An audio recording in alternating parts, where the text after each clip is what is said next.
Selamat pagi pemirsa, saya Ari Mustika hadir menemani Anda dengan beragam informasi terkini di antaranya. Grebek lokasi narkoba, Polres Kota Padang Sidempuan amankan 2 pengedar. Gubernur Sumatera Utara kembali aktifkan Rumah Sakit Marta Friska Medan.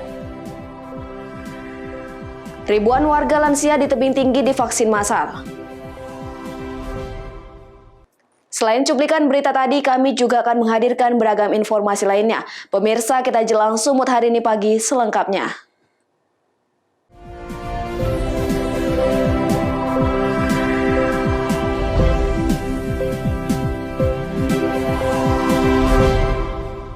Kita ke informasi pertama pemirsa, Satuan Narkoba Polres Kota Padang Sidempuan menggerebek satu rumah di Kelurahan Sidakal, Kota Padang Sidempuan, Sumatera Utara. Dari penggerebekan tersebut, petugas berhasil mengamankan 2 orang pengedar narkoba serta barang bukti seberat 120 gram ganja kering. Inilah video amatir milik Polres Kota Padang Sidempuan saat petugas melakukan penggerebekan di satu rumah di Jalan Alboin Harahap, Kelurahan Sidakal, Kota Padang Sidempuan, Sumatera Utara. Dari penggerebekan tersebut, petugas mengamankan 2 orang tersangka, yakni HJ 32 tahun dan ZB 35 tahun. Petugas juga menemukan 34 bungkus kecil diduga ganja dengan berat 120 gram. Ibtu Tony Hutapea, Kepala Bagian Operasi Narkoba Polres Kota Padang Sidempuan menyampaikan, penggerebekan dan penangkapan terhadap kedua tersangka berawal dari laporan masyarakat yang resah daerahnya dijadikan sarang peredaran narkoba. Dari pemeriksaan petugas, kedua tersangka merupakan residivis yang sudah pernah masuk dan keluar penjara dalam kasus yang sama. Setelah kami tindak lanjuti, kemudian kami menemukan 2 orang, itu namanya si Julfikar Batubara alias Jul, satu lagi Jambak Kabang. Dan kami temukan 34 bungkus dalam bungkus nasi yang dikeping-keping itu. Diduga berisi narkotika golongan 1 yaitu ganja.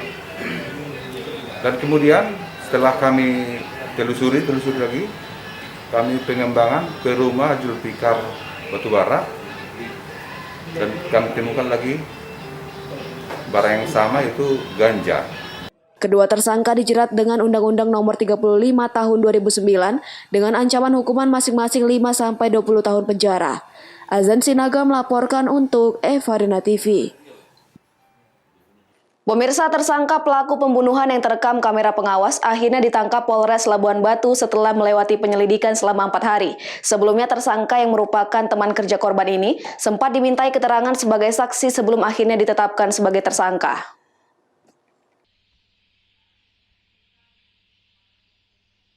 Personel Polsek Panai Hilir dibantu Satreskrim Polres Labuan Batu akhirnya berhasil mengungkap kasus pembunuhan yang terekam kamera pengawas.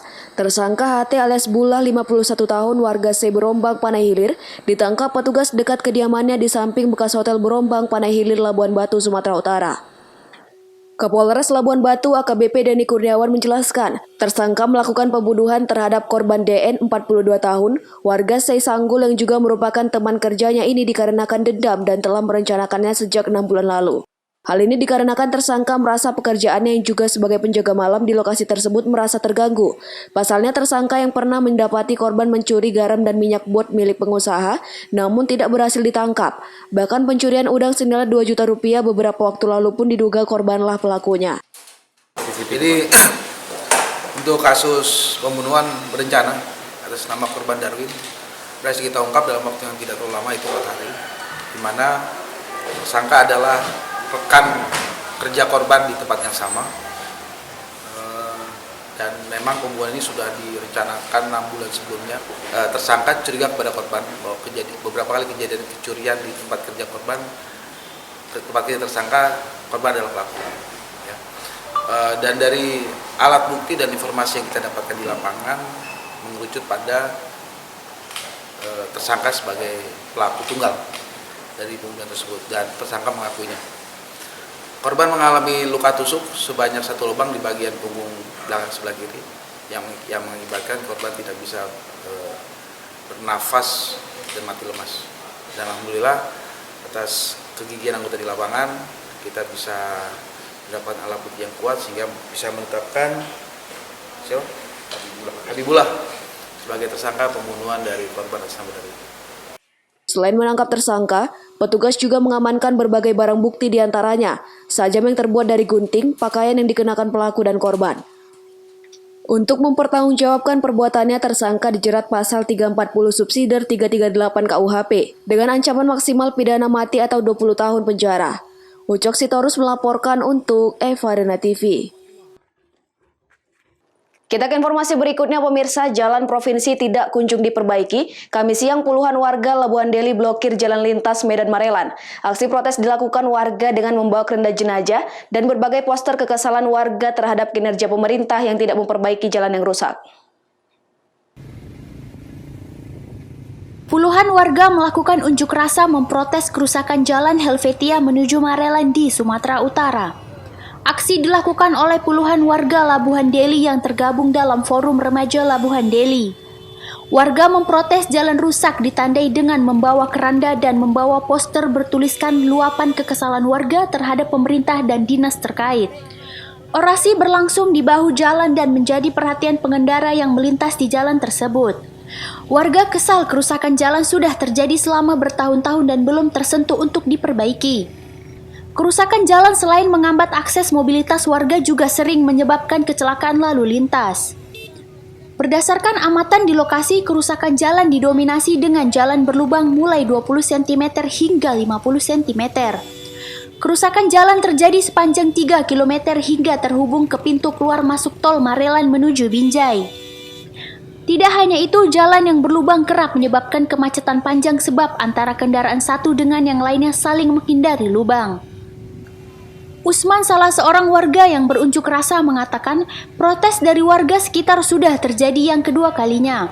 Unjuk rasa diharapkan dapat mendorong pemerintah dan dinas terkait untuk segera melakukan perbaikan di jalan kelas provinsi yang rusak parah. Hari ini kita membuat aksi kedua dari yang sebelumnya yang kita lakukan di bulan Januari. Nampaknya pemerintah melihat sebelah mata terhadap kegiatan kita. Mereka tidak tahu jalan ini telah memakan banyak korban. Mereka hanya duduk manis di gedung-gedung yang mewah. Sementara kami, banyak saudara, keluarga, kerabat kami yang jatuh, mati di jalan ini. Sementara apa? Pemerintah hanya sibuk dengan meributkan pandemi ini saja. Sementara hari ini kami, anak-anak muda yang ada di sini, prihatin terhadap jalan ini. Aksi protes warga terhadap jalan rusak akhirnya membubarkan diri setelah aspirasi warga diterima oleh Camat Labuhan Deli. Wahyu Pratama melaporkan untuk Eva Arena TV. Sumut hari ini masih akan kembali sesaat lagi, tetaplah bersama kami.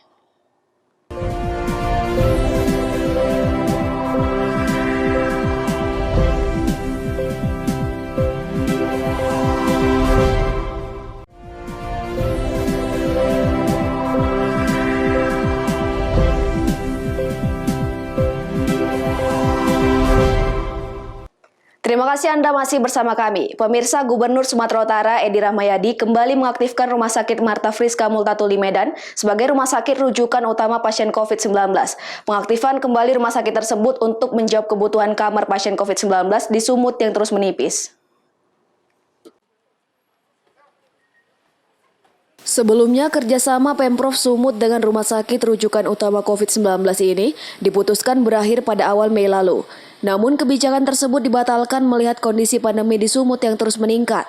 Kondisi ini semakin diperparah karena sejumlah rumah sakit yang merawat pasien COVID-19 mengeluh kehabisan kamar. Dengan kondisi demikian, Pemprov Sumut kembali mengaktifkan rumah sakit berkapasitas 120 ruangan tersebut sebagai rujukan utama. Rumah sakit ini diproyeksikan bisa menampung lebih dari 200 pasien COVID-19. Jika sebelumnya biaya operasional rumah sakit seluruhnya ditanggung Pemprov Sumut, dalam kerjasama kedua ini Pemprov hanya bertindak sebagai fasilitator, serta memberi sejumlah fasilitas pendukung di rumah sakit. Setelah ini ditutup, tempat tidur kita kan penuh jadinya. Karena apa? Ini ada 120 room. 120 room itu bisa ada satu kamar yang bisa nampung 3 pasien, satu keluarga. Akhirnya kamar rumah sakit yang di sana tidak cukup. Untuk ini kita buka 120 room kamar.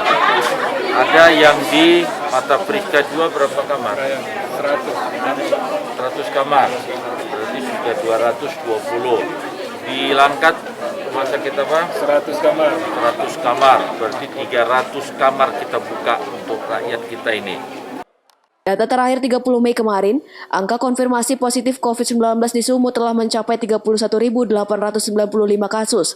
Angka ini naik 72 kasus dari hari sebelumnya. Pemerintah mengimbau masyarakat untuk tetap disiplin menerapkan protokol kesehatan agar pandemi ini segera berakhir. Daniel Pukwali melaporkan untuk Eva Arena TV. Pemirsa, pesta hajatan pernikahan di Medan, Sumatera Utara dibubarkan pihak kepolisian sektor Medan Timur karena diduga melanggar protokol kesehatan. Tim gabungan TNI, Polri, dan Pol PP membubarkan acara pesta pernikahan di Jalan Gaharu, Kecamatan Medan Timur, Sumatera Utara yang menimbulkan kerumunan dan diduga melanggar protokol kesehatan pada Minggu malam. Hajatan yang diiringi musik organ tunggal tersebut langsung dihentikan dan para undangan diminta untuk pulang ke rumah masing-masing. Sebelumnya pihak penyelenggara tidak memberitahukan hajatan tersebut kepada petugas, baik kepada pihak kecamatan maupun Polsek Medan Timur. Kapolsek Medan Timur Kompol M. Arifin mengatakan, pesta pernikahan yang dibubarkan tersebut menimbulkan kerumunan orang dan dikhawatirkan menimbulkan klaster penyebaran COVID-19. Para undangan juga telah melanggar prokes dengan tidak menjaga jarak antar sesama.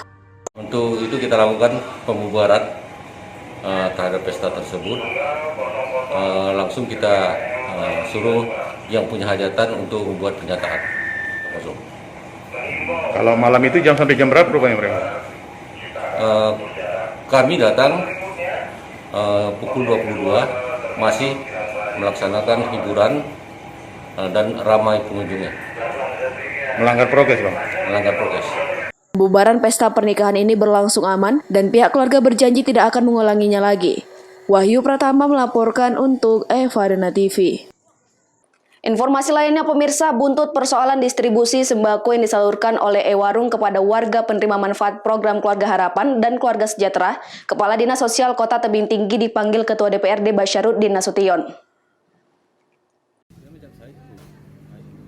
Ketua DPRD Kota Tebing Tinggi Basyarudin Nasution mengagendakan pemanggilan terhadap Kepala Dinas Sosial Kota Tebing Tinggi terkait keluhan kualitas bansos yang diterima masyarakat dalam beberapa bulan terakhir. Persoalan distribusi bansos bermula dari keterlambatan pembagian sembako yang biasanya setiap bulan sekali, namun saat ini menjadi 2 bulan sekali. Pemotongan saldo bansos elektronik tetap berlangsung sementara barang bansos belum tersedia. Warga juga mengeluhkan jadwal distribusi bahan sembako yang kerap terlambat 1 bahkan hingga 2 hari. Warga mengeluhkan kualitas rasa buah yang dipasarkan sering memiliki rasa terlalu asam sehingga tidak layak dikonsumsi. Ketua DPRD Basyarudin Nasution mengatakan, persoalan distribusi bansos akan menjadi pertimbangan dan pembahasan di lintas DPRD.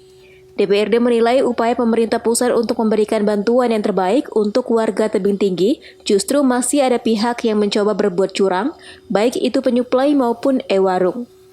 Lembaga DPRD akan melakukan penelusuran terkait keluhan masyarakat. Sebagai langkah awal, DPRD akan memanggil Kepala Dinas Sosial guna mempertanyakan keluhan masyarakat tersebut. Terima kasih. Sesuai dengan informasi yang mungkin kita dengarkan, tentunya ini jadi bahan pertimbangan bagi DPRD yang akan berkoordinasi dengan dinas terkait perihal ini. Bukan secara substansi bahwa niat baik dari pemerintah pusat untuk membantu masyarakat khususnya dalam suasana pandemi ini tentunya tidak boleh ada satu orang pun yang mencoba membuat suasana ini makin tidak kondusif. Jadi mudah-mudahan dalam waktu dekat kita akan berkoordinasi dengan instansi terkait. Selain memanggil dinas terkait, nantinya DPRD akan melakukan monitoring terkait penyaluran bantuan yang diberikan pemerintah pusat. Alex Garingging melaporkan untuk Eva Arena TV.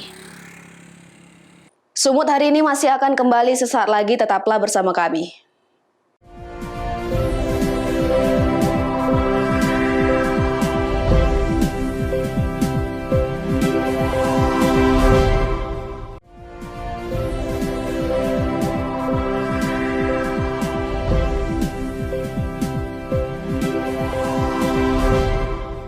Terima kasih Anda masih bersama kami. Pemirsa, ribuan warga lanjut usia di Kota Tebing Tinggi, Sumatera Utara akan dilakukan vaksinasi massal selama 2 hari. Selain menurunkan angka penyebaran COVID-19, vaksinasi juga untuk mencegah para warga lanjut usia terdampak COVID-19.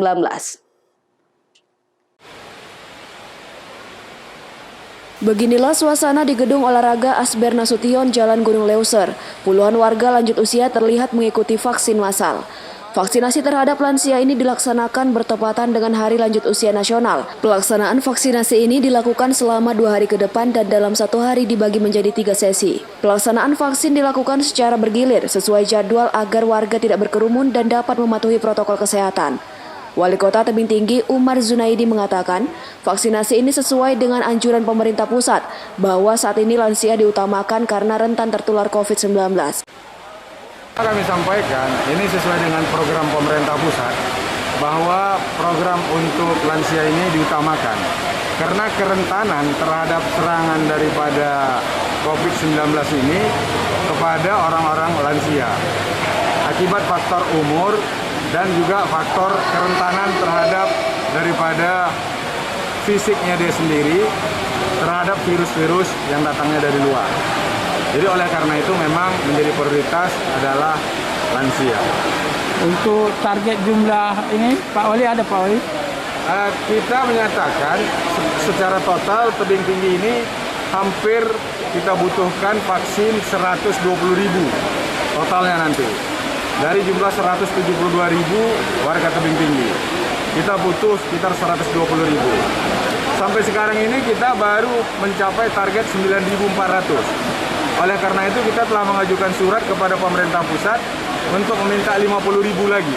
Salah seorang peserta mengatakan dirinya mengikuti vaksin karena anjuran pemerintah untuk melakukan vaksinasi agar dapat meminimalisir masuknya virus COVID-19. Jadi saya ikut saran yang pemerintah. Ada nggak rasa takut dengan vaksin? Ada apa? Setelah divaksin apa rasanya? Tidak apa-apa, biasa saja. Apa harapan Bapak dengan warga lain?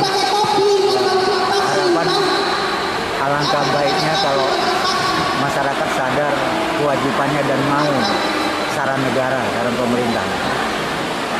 Data terakhir pasca Lebaran, penderita COVID-19 di Kota Tebing Tinggi menunjukkan peningkatan. Kasus positif 49 orang, meninggal 37 orang, sembuh 482 orang. Alex Garingging melaporkan untuk Eva Rena TV. Pemirsa, Kejaksaan Negeri Karo gelar simulasi tanggap bencana alam serta kebakaran antisipasi cuaca ekstrim. Diharapkan dengan adanya simulasi ini menjadi edukasi kepada seluruh pegawai dapat dengan tanggap jika sewaktu-waktu bencana terjadi. Kita harus kaji dulu risiko bencana apa saja. Kejaksaan Negeri Karo bekerja sama dengan Badan Penanggulangan Bencana Daerah Kabupaten Karo dan Pemadam Kebakaran Kabupaten Karo untuk menggelar simulasi tanggap bencana alam dan kebakaran di kantor Kejaksaan Negeri Karo. Seluruh pegawai mendapat arahan dan instruksi dari petugas bagaimana cara menghadapi situasi saat terjadinya bencana alam maupun kebakaran. Menurut Kepala Kejaksaan Negeri Karo, tujuan simulasi ini adalah untuk pencegahan dini sekaligus memberikan edukasi kepada seluruh pegawai untuk cepat tanggap saat menghadapi bencana alam ataupun kebakaran. Kegiatan kita hari ini masalah pembelajaran mengenai simulasi juga sekalian untuk tanggap bencana dan masalah kebakaran yang ada di Kejaksaan Negeri Karo ini.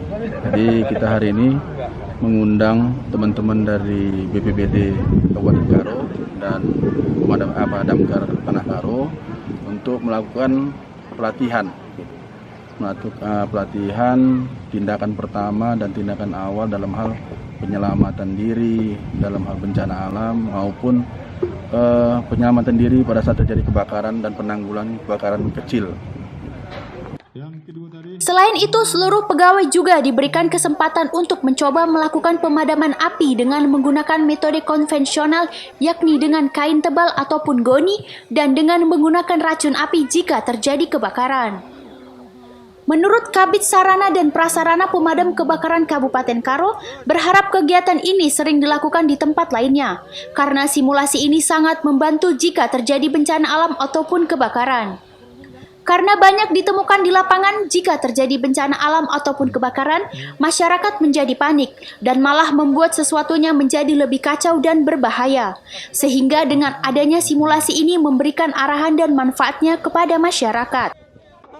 Di Kejaksaan Negeri Kabanjahe mengenai peragaan simulasi kebakaran api kecil, di mana teman-teman Kejaksaan Negeri ini pun sangat antusias dan sangat bagus partisipasinya dalam acara ini. Begitu juga sebagai pengingat, sebagai alarm bahwa kegiatan ini harus sering kita ulang-ulangi agar ingat dan tahu cara-cara untuk menanggulangi kebakaran khususnya api kecil.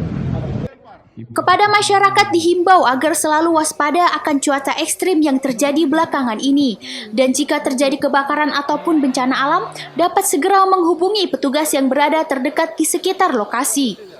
Chandra Bukit melaporkan untuk Evarina TV. Pemirsa, demikianlah rangkaian informasi dalam Sumut hari ini pagi. Saya Rimustika, mewakili kerabat kerja yang bertugas, pamit undur diri. Terima kasih dan sampai jumpa.